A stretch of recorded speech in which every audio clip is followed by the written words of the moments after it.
Hello दोस्तों, नमस्कार। मैं भी आप सभी का एक बार फिर से बहुत बहुत स्वागत करता हूं आपके अपने इस यूट्यूब परिवार में। तो आप सब कैसे हैं? उम्मीद करता हूं आप सब अच्छे होंगे, स्वस्थ होंगे और आप सभी की रेलवे ग्रुप डी एग्जाम 2025 की तैयारी बहुत अच्छी तरीके से चल रही होगी। तो साथियों, जैसा कि आज 1 अप्रैल हो चुका है, साल 2025 का 3 महीने निकल चुके हैं। तो साल बीतने में केवल 9 महीने बाकी हैं। तो आप जानते हैं कि इस 9 महीने में आपको कितनी सारी एग्जाम देना है। सबसे पहले तो आपको रेलवे एग्जामों से शुरुआत होगा। अगले मंथ यानी मई के लास्ट सप्ताह से रेलवे एनटीपीसी का एग्ज़ाम स्टार्ट होगा। फिर साथ ही ये तो अप्रैल के महीने स्टार्ट हो रहा है, तो लास्ट में आपका UPSI plus UP police constable का फॉर्म आ जाएगा, तो आप फॉर्म भरने में बिजी हो जाएंगे। फिर उसके बाद साथ ही आर्मी अग्निवीर का एग्ज़ाम होगा। फिर उसके बाद बारी आएगी एसएससी एग्ज़ाम 2025 की। भाई एसएससी के तो सारे एग्ज़ाम 2025 में होना है। इसी 9 महीने में सारी वैकेंसी अभी खाली पड़ी हुई है, हर एक पोस्ट अभी बाकी है एसएससी का। तो भाई 2024 में ही इसका कैलेंडर जारी कर दिया गया। लगभग 5 से 6 वैकेंसी आने वाली एसएससी में। तो आप जानते दोस्त, इसी 9 महीने में आपको यदि अच्छे से एक पोस्ट लेना है तो अपनी तैयारी को यहाँ से स्टार्ट कर दे। इसी महीने में आज से ही दोस्त 1 अप्रैल से यदि आपको रेलवे ग्रुप डी एग्ज़ाम 2025 में सिलेक्शन लेना चाहते हैं, या एनटीपीसी में, या यूपीएसआई, या यूपी पुलिस, या आर्मी अग्निवीर एग्ज़ाम 2025, या साथ ही एसएससी के कोई भी वैकेंसी में। ओके, तो आज जैसा कि 1 अप्रैल है, तो आज भाई फुल डे है, तो हम आपको फुल डे बना रहे थे। सॉरी साथी, नहीं, ये सारी बात सच्चाई है। आप जानते हैं कि 9 महीने में इतनी सारे एग्ज़ाम आएंगे आप सभी के, और अपने आप को प्रिपेयर यहाँ से शुरू करना है। तो इसमें हम लोग रेलवे ग्रुप डी एग्ज़ाम 2025 के लिए 57 दिन का चैलेंज कर रहे हैं, जो कि आज तीसरा प्रैक्टिस सेट होने वाला, तीसरा दिन का, जिसमें 60 क्वेश्चन को डिस्कस करेंगे। और आप सभी का सही करने का टारगेट 60 क्वेश्चन में से 50 क्वेश्चन रहने वाले हैं। तो चलिए बिना टाइम वेस्ट करते हुए इस सेशन को स्टार्ट करते हैं। तो लास्ट में आपका कितना स्कोर बनेगा ये कमेंट करके जरूर बताइएगा।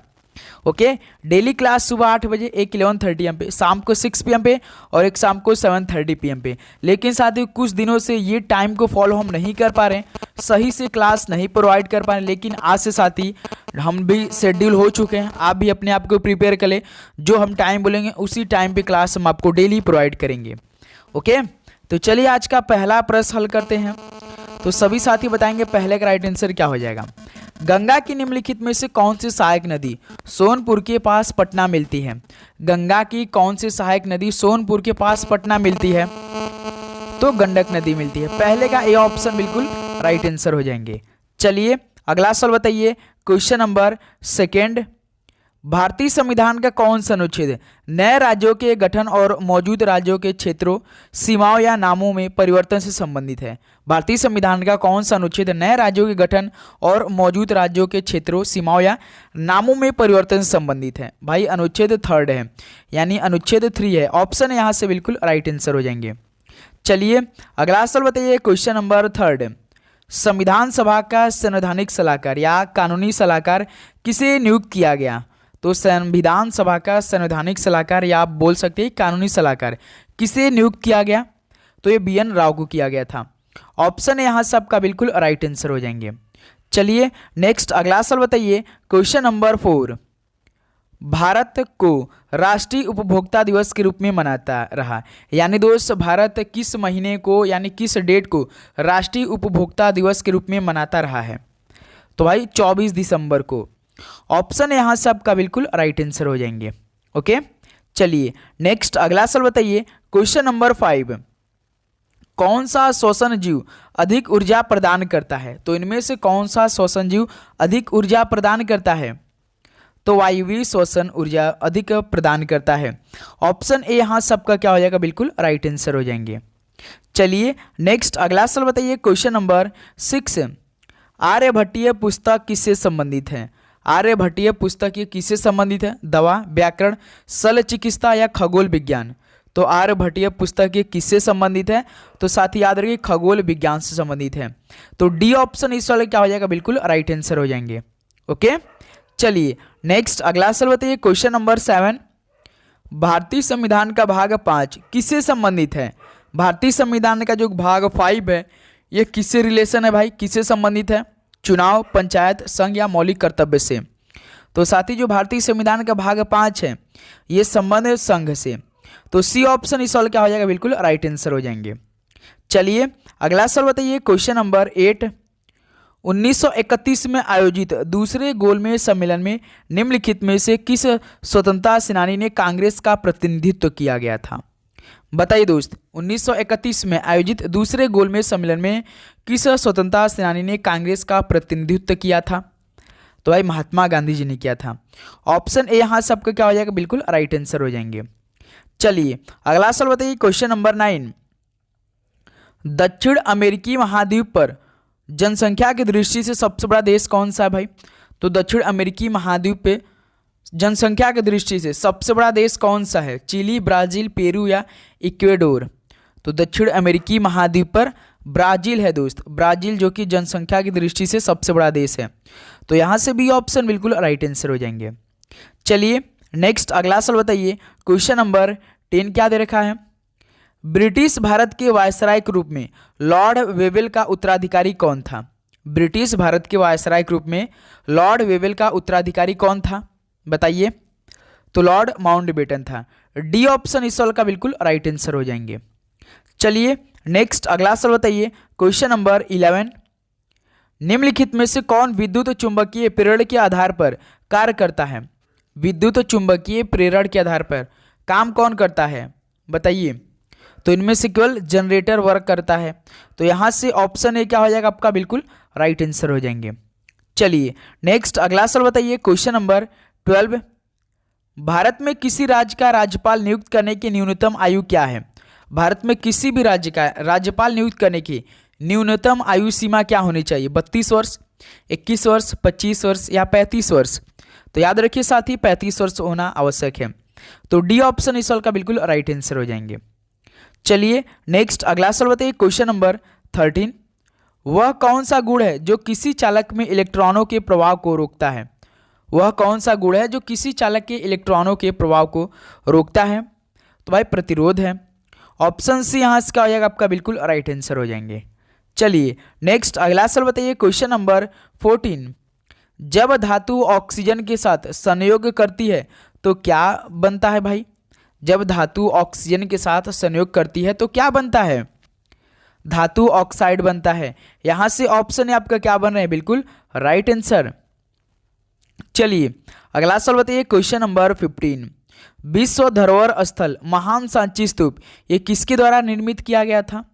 जो विश्व धरोहर स्थल महान सांची स्तूप है ये किसके द्वारा निर्मित किया गया था? समुद्रगुप्त, अशोक, चंद्रगुप्त या चालुक्य द्वारा? तो भाई अशोक द्वारा निर्मित किया गया था।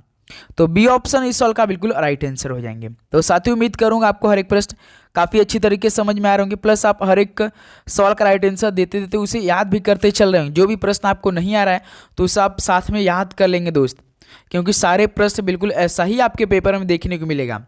इससे बाहर कुछ भी नहीं आने वाला। यदि आप डेली का डेली प्रैक्टिस सेट लगातार इन 57 डेज तक रुक जाते हैं और अपनी तैयारी रख लेते हैं तो आप जानते दोस्त आप एक बहुत अच्छी तैयारी कर सकते हैं यहाँ से। ओके देखिए क्वेश्चन नंबर 16। कौन सा अनुच्छेद न्यायपालिका को कार्यपालिका से अलग करने से संबंधित है? न्यायपालिका को कार्यपालिका से अलग करने से संबंधित कौन सा अनुच्छेद है? तो अनुच्छेद 50 है, यानी डी ऑप्शन इस सवाल का बिल्कुल राइट आंसर हो जाएंगे। चलिए अगला सवाल बताइए, क्वेश्चन नंबर 17। प्रथम गोलमेज सम्मेलन के दौरान भारत का वायसराय कौन था? प्रथम गोलमेज सम्मेलन के दौरान भारत का वायसराय कौन था? तो भाई लॉर्ड इरविन था। बी ऑप्शन बिल्कुल राइट आंसर हो जाएंगे। चलिए नेक्स्ट अगला सवाल बताइए, क्वेश्चन नंबर 18। नागार्जुनी गुफाएं कहाँ पर स्थित है? नागार्जुनी गुफा ये कहाँ पर स्थित है? तो ये बिहार राज्य में स्थित है। डी ऑप्शन बिल्कुल राइट आंसर हो जाएंगे। चलिए अगला सवाल बताइए, क्वेश्चन नंबर 19 क्या दे रखा है भाई? भगवान महावीर राष्ट्रीय उद्यान भारत के निम्नलिखित में से किस राज्य में स्थित है? भगवान महावीर राष्ट्रीय उद्यान भारत के निम्नलिखित में से किस राज्य में स्थित है? तो गोवा राज्य में स्थित है। ऑप्शन से यहाँ सबका बिल्कुल राइट आंसर हो जाएंगे। चलिए अगला सवाल बताइए, क्वेश्चन नंबर 20। बुडापेस्ट किस नदी के तट पर स्थित है? बताइए जो बुडापेस्ट है ये किस नदी के तट पर स्थित है? डेन्यूब, पो, वोल्गा या डॉन? बताइए। तो बुडापेस्ट डेन्यूब नदी के तट पर स्थित है। ऑप्शन है यहाँ सबका बिल्कुल राइट आंसर हो जाएंगे। चलिए अगला सवाल बताइए, क्वेश्चन नंबर 21। तो साथ ही आप लोग चैनल पे नए आ रहे हैं और अभी तक चैनल को सब्सक्राइब नहीं किया तो सब्सक्राइब करके बेल नोटिफिकेशन को ऑन कर लेंगे, ताकि जब भी हम क्लास आप सभी लोगों के लिए लाएं, जितने भी टाइमिंग आपको बताएं, तो सबसे पहले आपके पास नोटिफिकेशन जाए। ओके दोस्त, तो आप लोग नोटिफिकेशन को ऑन कर लेंगे। देखिए क्वेश्चन नंबर 21, 1784 में एशियाटिक सोसाइटी ऑफ बंगाल की स्थापना किसने की? तो पहली बात, एशियाटिक सोसाइटी ऑफ बंगाल की स्थापना किस वर्ष में हुई थी? तो 1784 में हुई थी। तो इसकी स्थापना किसने किया था? तो सर विलियम जोन्स ने किया था। बी ऑप्शन इस सवाल का बिल्कुल राइट आंसर हो जाएंगे। चलिए अगला सवाल बताइए, क्वेश्चन नंबर 22, 1929 में कांग्रेस द्वारा आयोजित कांग्रेस के किस अधिवेशन में पूर्ण स्वराज को लक्ष्य के रूप में स्वीकार किया गया? भाई देखिए 1929 में कांग्रेस द्वारा एक आयोजित अधिवेशन हुआ था जिसमें कि पूर्ण स्वराज को लक्ष्य के रूप में यहाँ पे मांग भी किया गया था। तो 1929 में भाई लाहौर अधिवेशन में आपसे सवाल पूछता है कि किस अधिवेशन में पूर्ण स्वराज की मांग की गई थी? तो भाई लाहौर अधिवेशन में, जो कि 1929 में हुई थी। तो इस सवाल का ये ऑप्शन बिल्कुल राइट आंसर हो जाएंगे। चलिए अगला सवाल बताइए, क्वेश्चन नंबर 23, भारतीय संसद का कौन सा सदन जनता द्वारा प्रत्यक्ष रूप से चुना जाता है? भारतीय संसद का कौन सा सदन जनता द्वारा प्रत्यक्ष रूप से चुना जाता है? भाई इंपॉर्टेंस वाले लोकसभा, लोकसभा का चुनाव होता है ना। बी ऑप्शन बिल्कुल राइट आंसर हो जाएंगे। चलिए नेक्स्ट अगला सवाल बताइए, क्वेश्चन नंबर 24, भारत के संविधान के मुख्य वास्तुकार कौन थे? भारत के संविधान के मुख्य वास्तुकार कौन थे बताइए? तो बी आर अम्बेडकर थे। ऑप्शन यहाँ सबका बिल्कुल राइट आंसर हो रहे हैं। ओके दोस्त, चलिए नेक्स्ट अगला सवाल बताइए, क्वेश्चन नंबर 25। तो साथ ही जैसा कि इस बार आपने फॉर्म फिलअप कर दिया ग्रुप डी का, उसका तो जो चरण सेकेंड चरण होगा, सेकेंड फेज होगा इसका, आपको कंप्यूटर बेस्ड टेस्ट देना होगा, यानी सीबीटी पेपर होगा, जिसमें से देखिए 25 क्वेश्चन साइंस करेंगे और 25 क्वेश्चन मैथ करेंगे, plus 20 question GK GS current affair, plus 30 question reasoning. ये 100 क्वेश्चन का आपका पेपर रहने वाले हैं, जो कि एक क्वेश्चन 1 नंबर के, यानी 100 क्वेश्चन 100 नंबर, प्लस 1/3 का नेगेटिव मार्किंग रहेगा। और इसमें टाइम साथ ही आपको 90 मिनट मिलेगा, यानी 1.5 घंटे आपके पास समय रहने वाले इस पेपर को हल करने के लिए। तो आप जानते दोस्त भाई देखिए 30 question reasoning plus 25 question math, ये 55 क्वेश्चन मिला के आपको तो भाई पेन पेपर का यूज करना पड़ेगा। जैसे साइंस और जीके करंट अफेयर रहेगा तो आप सवाल के पढ़ेंगे और राइट आंसर देखिए आगे निकल जाएंगे। मैथ रीजनिंग में तो ऐसा नहीं करेंगे, 2-4 क्वेश्चन मिलेंगे जो कि मैथ और रीजनिंग में भी आपको आराम से सवाल पढ़ेंगे, राइट आंसर देंगे, आगे बढ़ जाएंगे, लेकिन और सवाल तो हल करने की आवश्यकता आपको होगी। तो समझ सकते हैं टाइम मैनेजमेंट को भी अभी से आपको बनानी पड़ेगी। कम समय में अधिक क्वेश्चन हल करने का प्रयास करें, जो कि हम डेली क्लास में यही करते हैं कि जितना हो सके कम हम उतना समय में अधिक क्वेश्चन करने का प्रयास करते हैं, कम समय में अधिक क्वेश्चन हल करने का प्रयास करते हैं। रेड शब्द निम्नलिखित में से किस खेल से संबंधित है? रेड शब्द ये किस खेल से संबंधित है? भाई कबड्डी खेल से संबंधित है। ऑप्शन सी बिल्कुल राइट आंसर हो जाएंगे। चलिए अगला सवाल बताइए, क्वेश्चन नंबर 26, द्रव्यमान और वेग का गुणनफल क्या है? द्रव्यमान और वेग का गुणनफल क्या होता है भाई? तो याद रखिएगा संवेग होता है। ऑप्शन यहाँ सबका बिल्कुल राइट आंसर हो जाएंगे। चलिए नेक्स्ट अगला सवाल बताइए, क्वेश्चन नंबर 27, किसने प्रारूप समिति की अवमानना करते हुए नए शब्द प्रवाह समिति से संबोधित किया? बताइए किसने प्रारूप समिति की अवमानना करते हुए नए शब्द प्रवाह समिति से संबोधित किया? तो भाई नजरुद्दीन अहमद ने किया था ऐसा। बी ऑप्शन बिल्कुल राइट आंसर हो जाएंगे। चलिए नेक्स्ट अगला सवाल बताइए, क्वेश्चन नंबर 28, उष्णकटिबंधीय चक्रवातों को ताइफू के नाम से जाना जाता है, यानी भाई उष्णकटिबंधीय चक्रवातों को किस देश में ताइफू के नामों से जाना जाता है बताइए? तो जापान में। ऑप्शन बी बिल्कुल राइट आंसर हो जाएंगे। चलिए अगला सवाल बताइए, क्वेश्चन नंबर 29, ग्रामीण रोजगार सृजन कार्यक्रम यानी REGP किस वर्ष में शुरू किया गया था? ये कॉन्सेप्ट बनेगा, ये पेपर के लिए मोस्ट इंपॉर्टेंट सवाल है। इसे याद करेंगे कि ग्रामीण रोजगार सृजन कार्यक्रम किस वर्ष में शुरू किया गया था? तो भाई 1995 में स्टार्ट किया गया था। डी ऑप्शन बिल्कुल राइट आंसर हो जाएंगे। चलिए नेक्स्ट अगला सवाल बताइए, क्वेश्चन नंबर 30, कौन सी ग्रंथि वृद्धि हार्मोन स्रावित करती है? इनमें से कौन सी ग्रंथि वृद्धि हार्मोन स्रावित करती है? तो पीयूष ग्रंथि है। बी ऑप्शन बिल्कुल राइट आंसर हो जाएंगे। चलिए नेक्स्ट अगला सवाल बताइए, क्वेश्चन नंबर 31, कौन सा अम्ल सामान्यतः एसिटिक अम्ल कहलाता है और कार्बोक्सिलिक अम्ल नामक समूह से संबंधित है। कौन सा अम्ल सामान्यतः एसिटिक अम्ल कहलाता है और कार्बोक्सिलिक अम्ल नामक समूह से संबंधित है? तो साथी ये एथेनोइक एसिड है। तो बी ऑप्शन इस सवाल का बिल्कुल राइट आंसर हो रहे हैं। चलिए नेक्स्ट अगला सवाल बताइए, क्वेश्चन नंबर 32। पहाड़ी क्षेत्र विकास कार्यक्रम ये किस पंचवर्षीय योजना के दौरान शुरू किए गए थे?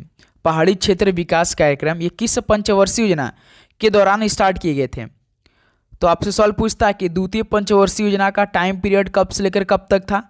देखिए पहला पंचवर्षीय योजना जो कि ऑप्शन सी देखिए प्रथम पंचवर्षीय योजना है जो कि 1951 में स्टार्ट हुआ था, 56 में खत्म हुआ था। द्वितीय पंचवर्षीय योजना 1956 में स्टार्ट हुआ था, 61 में एंड हो गया था। तृतीय पंचवर्षीय योजना 1961 में स्टार्ट हुआ था जो कि 66 में समाप्त हो गया था। उसके बाद साथ ही चौथा जो पंचवर्षीय योजना आया था वो 1969 में स्टार्ट हुआ था। 1969 से लेकर 74 तक चला था ये चौथी पंचवर्षीय योजना। अब यहाँ पे देखिए डी ऑप्शन दे रखा है पंचम पंचवर्षीय योजना। तो पंचम पंचवर्षीय योजना 1974 में स्टार्ट हुआ था जो कि 78 में समाप्त हुआ था। तो ये एक से लेकर लगातार 5 पंचवर्षीय योजना का टाइम पीरियड है, आप इसे याद करेंगे। तो जो पहाड़ी क्षेत्र विकास कार्यक्रम था स्टार्ट हुआ था ये पंचम पंचवर्षीय योजना के दौरान। ओके, डी ऑप्शन बिल्कुल राइट आंसर हो जाएंगे। चलिए नेक्स्ट अगला सवाल बताइए, क्वेश्चन नंबर 33। संविधान का मसौदा समिति तैयार करने के लिए प्रारूप समिति की स्थापना किस वर्ष में की गई थी? संविधान का मसौदा समिति तैयार करने के लिए प्रारूप समिति की स्थापना किस वर्ष में की गई थी? तो दोस्त 1947 में की गई थी। ऑप्शन सी बिल्कुल राइट आंसर हो जाएंगे। चलिए अगला सवाल बताइए, क्वेश्चन नंबर 34। लोध जलप्रपात किस राज्य में स्थित है? जो साथी लोध जलप्रपात है किस राज्य में स्थित है? तो झारखंड राज्य में स्थित है। डी ऑप्शन बिल्कुल राइट आंसर हो जाएंगे। चलिए नेक्स्ट अगला सवाल बताइए, क्वेश्चन नंबर 35। निम्नलिखित में से कौन हृदय से शरीर के विभिन्न भागों तक जाता है? तो हृदय से शरीर के विभिन्न भागों तक कौन जाता है? उत्तक, सिरा या नसें, लसिका यानी लिम्फ या धमनियां? भाई धमनियां हैं। तो डी ऑप्शन इस सवाल का बिल्कुल राइट आंसर हो जाएंगे। ओके, चलिए अगला सवाल बताइए, क्वेश्चन नंबर 36। आकाश गंगा के अंदर धूल और गैस के बादल को कहा जाता है तो क्या कहा जाता है? आकाश गंगा के अंदर धूल और गैस के बादल को नेबुला कहा जाता है। ऑप्शन सी यहाँ सबका बिल्कुल राइट आंसर हो जाएंगे। चलिए अगला सवाल बताइए, क्वेश्चन नंबर 37। भारत के संविधान के सुलेखक कौन थे? भारत के संविधान के सुलेखक कौन थे? तो प्रेम बिहारी नारायण राजदादा थे। डी ऑप्शन बिल्कुल दोस्त राइट आंसर हो जाएंगे। चलिए अगला सवाल बताइए, क्वेश्चन नंबर 38। तवा नदी जो किस नदी की सहायक नदी है? तवा जलाशय पर स्थित है। तवा नदी जो कि किस नदी की सहायक नदी है? तवा जलाशय पर स्थित है। तो भाई नर्मदा नदी की सहायक नदी तवा नदी जो कि भाई तवा जलाशय पर स्थित है। ऑप्शन सी बिल्कुल राइट आंसर हो जाएंगे। चलिए अगला सवाल बताइए, क्वेश्चन नंबर 39। मंगल और बृहस्पति के बीच सूर्य की परिक्रमा करने वाला खगोलीय पिंड क्या है? मंगल और बृहस्पति के बीच सूर्य की परिक्रमा करने वाला खगोलीय पिंड का क्या है? भाई यानी खगोलीय पिंड क्या है? उल्का पिंड है, क्षुद्र ग्रह है, धूमकेतु या उपग्रह है? तो साथ ही याद रखिए क्षुद्र ग्रह है। तो बी ऑप्शन इस सवाल का बिल्कुल राइट आंसर हो जाएंगे। चलिए अगला सवाल बताइए, क्वेश्चन नंबर 40। फुटबॉल मैच की अवधि जिसमें अतिरिक्त समय की गणना नहीं की जाती वह कितनी होती है? जैसे हर एक खेल में आप देखेंगे तो यदि जो टाइम रहेगा गेम का उससे अधिक टाइम होने लगता है तो इसमें उस टाइम को काउंट करने लिया जाता है, तो उसमें टीम पर पेनाल्टी लग जाता है। लेकिन फुटबॉल मैच पे ऐसा नहीं होता है। ये इसमें साथ ही लगभग केवल 3 से 4 मिनट ही अधिक होता है, तो इसको काउंट नहीं किया जाता है। तो ये देखिए 90 मिनट का होता है फुटबॉल मैच। डी ऑप्शन बिल्कुल राइट आंसर हो जाएंगे। 45 मिनट का 2 गेम होते हैं इसमें। चलिए नेक्स्ट अगला सवाल देखिए, क्वेश्चन नंबर 41। जैसे भाई फुटबॉल मैच तो देखिए केवल 1.5 घंटे का होता है, समाप्त हो जाता है और इसमें सबसे अधिक पैसा इसी में है। वैसे हमारे देश में जैसे क्रिकेट के हर एक भाई प्रेमी हैं तो जानते हैं लगभग 5 से 6 घंटे बिता देते हैं। 5 से 6 घंटे। टेस्ट में तो भाई सुबह 10 बजे स्टार्ट होता है, शाम को 4 बजे खत्म होता है। पैसा भी कम मिलता है क्रिकेट में, लेकिन भाई फुटबॉल में 1.5 घंटे में ही सारा काम खत्म हो जाता है। 1.5 घंटे में सारा काम खत्म। पैसा जानते हैं इतना करोड़ मिलता है भाई कि कहने की बात नहीं है। सबसे अधिक पैसा फुटबॉल में ही है। क्वेश्चन नंबर 41 बताइए, भारत के संविधान में अनुसूची की संख्या कितनी है? भारत के संविधान में अनुसूचियों की संख्या कितनी है? तो टोटल 12 है। तो इस सवाल का बी ऑप्शन बिल्कुल राइट आंसर हो जाएंगे। चलिए नेक्स्ट अगला सवाल बताइए, क्वेश्चन नंबर 42। सापेक्ष गति में परस्पर क्रिया करने वाली दो सतहों के बीच कार्यरत घर्षण बल क्या है? सापेक्ष गति में परस्पर क्रिया करने वाली दो सतहों के बीच कार्यरत घर्षण बल क्या है? तो साथ ही याद रखिए गतिशील घर्षण है।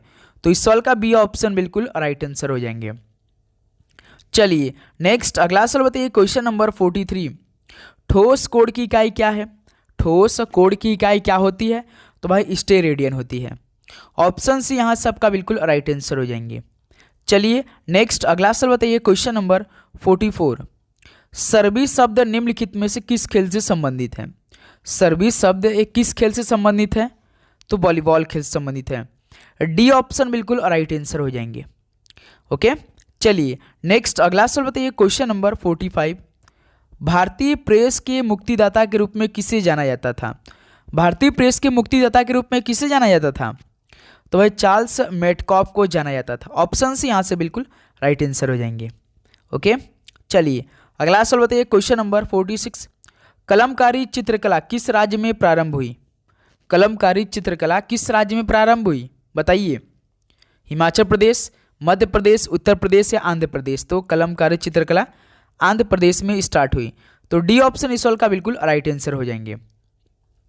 चलिए अगला सवाल बताइए, क्वेश्चन नंबर 47। निम्नलिखित में से कौन संसद के सदन पर सरकार की नीतियों की घोषणा करता है? संसद के सदन पर सरकार की नीतियों की घोषणा कौन करता है? तो प्रधानमंत्री साहब करते हैं। डी ऑप्शन बिल्कुल राइट आंसर हो जाएंगे। चलिए अगला सवाल बताइए, क्वेश्चन नंबर 48। भारत में किस राज्य में राष्ट्रीय उद्यानों की संख्या सबसे अधिक है? तो साथी भारत के किस राज्य में राष्ट्रीय उद्यानों की संख्या जो है वो सबसे अधिक है? किस राज्य में ऐसा है? तो मध्य प्रदेश में, एमपी राज्य में है। ऑप्शन ए बिल्कुल राइट आंसर हो जाएंगे। चलिए नेक्स्ट अगला सवाल बताइए, क्वेश्चन नंबर 49। भारत के संविधान का भाग 6 किससे संबंधित है? भारत के संविधान का जो भाग 6 है ये किससे रिलेशन रखता है भाई, किससे संबंधित है? तो दोस्त ये राज्य सरकार से संबंधित है। तो यहाँ से ऑप्शन ए क्या हो जाएगा आपका, बिल्कुल राइट आंसर हो जाएंगे। चलिए अगला सवाल बताइए, क्वेश्चन नंबर 50। निम्न में से कौन सा अनुच्छेद देश के सभी नागरिकों के लिए समान नागरिक संहिता संबंधित है? तो कौन सा अनुच्छेद देश के सभी नागरिकों के लिए समान नागरिक संहिता संबंधित है? तो अनुच्छेद 44 यानी अनुच्छेद 44 है। ऑप्शन ए यहाँ सबका बिल्कुल राइट आंसर हो जाएंगे। चलिए अगला सवाल बताइए, क्वेश्चन नंबर 51। निम्नलिखित में से कौन सा नाटक कालिदास ने लिखा था? तो कौन सा नाटक कालिदास ने लिखा था? तो भाई मालविकाग्नि मित्रम लिखा था। तो यहाँ से ऑप्शन सी आपका बिल्कुल राइट आंसर हो जाएंगे, मालविकाग्नि मित्रम। चलिए अगला सवाल बताइए, क्वेश्चन नंबर 52। निम्नलिखित में से किस देश को पहले फार्मोसा के नाम से जाना जाता था? किस देश को पहले फार्मोसा के नाम से जाना जाता था? तो भाई ताइवान देश को। तो यहाँ से ऑप्शन सी क्या हो रहा है, बिल्कुल राइट आंसर। चलिए अगला सवाल बताइए, क्वेश्चन नंबर 53। कारखाना अधिनियम 1881 किसके कार्यकाल में पारित किया गया था? कारखाना अधिनियम 1881 किसके कार्यकाल में पारित किया गया था? तो दोस्त रिपन के कार्यकाल में पारित किया गया था कारखाना अधिनियम 1881। तो यहाँ से बी ऑप्शन बिल्कुल राइट आंसर हो जाएंगे। चलिए नेक्स्ट अगला सवाल बताइए, क्वेश्चन नंबर 54। मसाई जातियाँ निम्नलिखित में से किस देश से है? मसाई जातियाँ किस देश से है? तो भाई केन्या देश से है। तो डी ऑप्शन इस सवाल का बिल्कुल राइट आंसर हो जाएंगे। चलिए अगला सवाल बताइए, question number 55। A bunch of old letters किसने लिखा और प्रकाशित किया है? A bunch of old letters एक किसने लिखा और उसे प्रकाशित भी किया है? तो जवाहरलाल नेहरू ने किया है। तो डी ऑप्शन इस सवाल का बिल्कुल राइट आंसर हो जाएंगे। चलिए नेक्स्ट अगला सवाल बताइए, क्वेश्चन नंबर 56। प्रतिरक्षा विज्ञान के जनक कौन है? प्रतिरक्षा विज्ञान के जनक कौन है? तो एडवर्ड जेनर है। तो यहाँ से ऑप्शन क्या हो जाएगा आपका, बिल्कुल राइट आंसर हो जाएंगे। ओके दोस्त चलिए अगला सवाल बताइए, question number 57। Rourkela steel plant कहाँ पर स्थित है? राउरकेला स्टील प्लांट कहाँ पर स्थित है बताइए आप लोग? उड़ीसा राज्य में स्थित है। तो यहाँ से ऑप्शन सी क्या हो रहा है आपके, बिल्कुल राइट आंसर। चलिए अगला सवाल बताइए, क्वेश्चन नंबर 58। संसद भवन स्थानीय क्षेत्र विकास योजना यानी एमपी लैट्स किस वर्ष शुरू की गई थी? बताएंगे आप लोग कि संसद भवन स्थानीय क्षेत्र विकास योजना किस वर्ष स्टार्ट की गई थी? 1993 में स्टार्ट की गई थी। तो बी ऑप्शन इस सवाल का बिल्कुल राइट आंसर हो जाएंगे। चलिए दोस्त, अगला सवाल बताइए, क्वेश्चन नंबर 59। भारत के संविधान का संरचनात्मक भाग किससे लिया गया है, यानी किस भारत सरकार अधिनियम से लिया गया है जो भारत के संविधान का संरचनात्मक है विभाग? बताइए किस अधिनियम से लिया गया है? लास्ट में 1935 होना है, तो आप देखेंगे राइट आंसर। तो भारत सरकार अधिनियम 1935 से लिया गया है। तो इस सवाल का बी ऑप्शन बिल्कुल राइट आंसर हो जाएंगे। चलिए नेक्स्ट अगला सवाल बताइए, क्वेश्चन नंबर 60। कुक जल डमरू मध्य निम्नलिखित में से किस देश में स्थित है? कुक जल डमरू मध्य किस देश में स्थित है? तो भाई न्यूजीलैंड देश में स्थित है। डी ऑप्शन बिल्कुल राइट आंसर हो जाएंगे। तो साथ ही देखिए फाइनली 60 क्वेश्चन कंप्लीट हो चुके हैं। अब आपको यहाँ से स्कोर बताना है, प्लस स्कोर के साथ साथ आप ये वन लाइनर टेस्ट भी लगाएंगे, क्योंकि इस समय जो 57 डेज चैलेंज में हम लोग का चल रहा है, इसमें लास्ट में वन लाइनर टेस्ट भी चल रहा है, जो कि यहाँ से पेपर में लगभग 2 क्वेश्चन आएंगे। यदि हम लोग 57 दिन तक भी चैलेंज करते हैं तो भाई 57 में से तो हमें केवल 45 क्वेश्चन सही करना है, क्योंकि मैं जीके और साइंस मिला के केवल 45 क्वेश्चन ही आने वाले पेपर में। तो डेली यदि आप एक भी क्वेश्चन इसमें तैयार कर लेते तो समझिए आपके पेपर में बहुत अच्छा ये बेनिफिट करने वाला है। जैसे देखिए वन लाइनर टेस्ट आज का क्या बोल रहा है भाई। पहला प्रश्न, द्वितीय आंग्ल मैसूर युद्ध किस समझौते के तहत समाप्त हुआ? पहला प्रश्न है। उसके बाद सेकंड प्रश्न भाई कि निम्नलिखित में से कौन सा बाघ अभ्यारण्य सबरीमाला में संरक्षित स्थान पर स्थित है? सेकंड क्वेश्चन है। उसके बाद साथ ही क्वेश्चन नंबर 3 देखेंगे, महात्मा गांधी की अध्यक्षता में भारतीय राष्ट्रीय कांग्रेस का एकमात्र अधिवेशन कहाँ पर हुआ था? थर्ड क्वेश्चन है। 4 क्वेश्चन क्या कर रहा है कि भारत का संविधान भारत को किसके रूप में वर्णित करता है? बताइए क्वेश्चन नंबर 4। नेक्स्ट अगला बात करेंगे हम क्वेश्चन नंबर 5 और 6 और 7 की। देखिए द्वितीय गोलमेज सम्मेलन कब आयोजित किया गया था? 5वां क्वेश्चन है। और छठा क्वेश्चन है कि भारतीय खेल प्राधिकरण यानी SAI की स्थापना कब हुई थी? और लास्ट 7 क्वेश्चन है कि बड़ी याद का पहला भाग कौन सा होता है? बता दीजिए आप लोग। ये 7 क्वेश्चन है, तो 7 में से कितना आपका स्कोर बना इसका बताएंगे, प्लस आपने आज की सेशन से टोटल 60 क्वेश्चनों में से कितना स्कोर रहा आप सभी का, ये कमेंट करके आप हमें बताइए कि आप सभी का इन 60 क्वेश्चन में से कितना स्कोर रहा। चलिए दोस्त फटाफट अपना अपना स्कोर बताएंगे। तो उम्मीद करूँ दोस्त ये सेशन आपको बहुत हेल्पफुल लगा और आपने हर एक क्वेश्चन काफ़ी अच्छे तरीके से याद किया होगा, क्योंकि जैसा आपका पेपर बनेगा बिल्कुल सेम उसी के पैटर्न पे डेली साथ ही हम प्रैक्टिस सेट में हर एक क्वेश्चन को डिस्कस कर रहे हैं। तो आप सभी से रिक्वेस्ट रहेगा कि आप लोग चैनल पे नए तो सब्सक्राइब करके नोटिफिकेशन को जरूर ऑन कर लेंगे। ओके दोस्त, तो चलिए इस सेशन को यहीं पे समाप्त करते हैं। तो साथ ही आज से जो हमने एक क्लास की टाइमिंग आपको 11:30 बजे बताई थी, वो साथ ही अब चेंज हो रही है, वो 12:30 बजे हो रही है, जिसमें हम लोग साथ ही लाइव आ रहे हैं आर्मी अग्निवीर का फुल पेपर के साथ। ओके दोस्त, आर्मी अग्निवीर का फुल पेपर आज से शुरू होगा, जो कि 12:30 बजे से स्टार्ट होगी। तो आप सभी से रिक्वेस्ट रहेगा कि आप लोग 12:30 बजे जरूर आइए। उसमें हम लोग काफ़ी चर्चा करेंगे हर एक एग्ज़ाम को लेकर और आप प्रिपेयर कैसे करेंगे। ओके दोस्त, तो चलिए मिलते हैं 12:30 PM पे। आप सभी नोटिफिकेशन को ऑन कर लेंगे। सभी को जय हिंद, वंदे मातरम। पढ़ाई करते रहिए। All the very best. धन्यवाद और आप सभी का दिन मंगलमय हो।